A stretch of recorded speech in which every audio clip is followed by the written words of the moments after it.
এইখানে আগে আব্বাস সিদ্দিকী ভাইজানের কথাগুলো শুনুন, আর কথাগুলো শোনার পরে অবশ্যই মন্তব্যটা জানাবেন, অবশ্যই কমেন্টটা করবেন। চলুন ভিডিওটা আগে শোনা যাক কি বলছে আব্বাস সিদ্দিকী ভাইজান।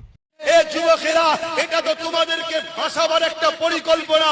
আল্লাহর দুশমনেরা, ইসলামের দুশমনেরা তোমাদেরকে ইচ্ছা করে জুয়া দিচ্ছে, মেলা দিচ্ছে, গান দিচ্ছে, যাত্রা দিচ্ছে, ফাংশন দিচ্ছে, খেলা মেলার নামে তোমাকে তো আল্লাহ থেকে দূরত্ব বাড়াচ্ছে।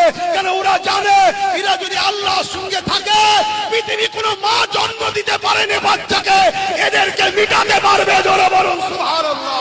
আব্বাস সিদ্দিকী ভাইজান যে কথাগুলো বলল, এই বলার মধ্যে একটা রিজাইন আছে কি জানেন? আজ বাস্তবিক কথা যে আজকের যুব সমাজটাকে তাস তুলে দিচ্ছে, জুয়া তুলে দিচ্ছে, আজ মদ তুলে দিচ্ছে, এই বিষয় নিয়ে আব্বাস সিদ্দিকী ভাইজান এই কারণে কথাটা বলল। আর হ্যাঁ, আরও কি বলছে ভাইজান, কথাগুলো শুনে আসি চলুন। এই জন্যই তো আমাদেরকে প্ল্যান মাফিক সরানো হচ্ছে। আর আমরা যুবক মনে করছি হালকা বয়সে বেশ ভালোই হচ্ছে। দাদা দেখো আমাদের জন্য অনুষ্ঠান করেছে, দাদা দেখো আমাদের জন্য কত সুযোগ ফেসিলিটি দিয়েছে।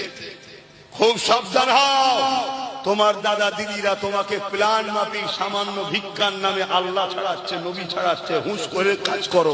এখানে ভাইজান আব্বাস সিদ্দিকী কি কথাটা বলল যে তোমাদেরকে শুধু সামান্য ভিক্ষা দিতে চাইছে, ভিক্ষার নামে তোমাদেরকে সব কিছু ছাড়িয়ে দেবে। চলুন এই ভিডিওটা আবারও শোনা যাক, আর হ্যাঁ অবশ্যই কমেন্টগুলো করবেন। হুঁশ করে কাজ করো। তার একটা ছোট্ট উদাহরণ দিচ্ছি। কারো ধর্মের আমি পক্ষে বিপক্ষে নয়, প্রথমেই বলেছি যা ধর্ম তার কাছে, আমার ধর্ম আমার কাছে। এইখানে দেখেন যে কথাটা বলা হলো যে আমি কারোর ধর্মের বিরুদ্ধে নয়। হ্যাঁ, যখন আমার ধর্মের উপরে যখন আঘাত আনবে আমি অবশ্যই তার বিরুদ্ধে কথা বলবো। তো ঠিক আমাদের যে ইসলাম ধর্ম আছে, এই ইসলাম ধর্মের উপরে অনেক অনেক আঘাত আনছে, আর এই আঘাতগুলো আনছে বলে ওই জন্য আমাদের এখন আমরা লিডার বলে মেনে নিয়েছি, যাকে আমরা আইকন বলে মেনে নিয়েছি, পীরজাদ আব্বাস সিদ্দিকী ভাইজান।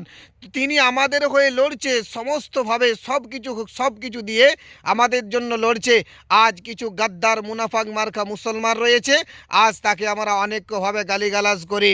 অনেকেই ভিডিওতে শুনতে পাওয়া যায় তার আব্বা মাকে গালিগালাজ করে, কিন্তু তারা বুঝে না তাদের পরবর্তী জন্মটা খারাপ হতে চলেছে, তাদের যে প্রজন্মটা এসছে এই প্রজন্মটা খারাপ হতে চলছে। এটাই আব্বাস সিদ্দিকী ভাইজান বুঝতে চাইছে। আর আমরা মুনাফেক মার্কা মুসলমান এটা বুঝতে পারছি না। যাক, যারা মুনাফেক মার্কা মুসলমান এই ভিডিওটা অবশ্যই তাদের কাছে শেয়ার করে দেন। এই ভিডিওটা দ্রুতভাবে শেয়ার করবেন যেন সেই মুনাফেকদের কাছে কানে যেন বাজে এই ভিডিওটা।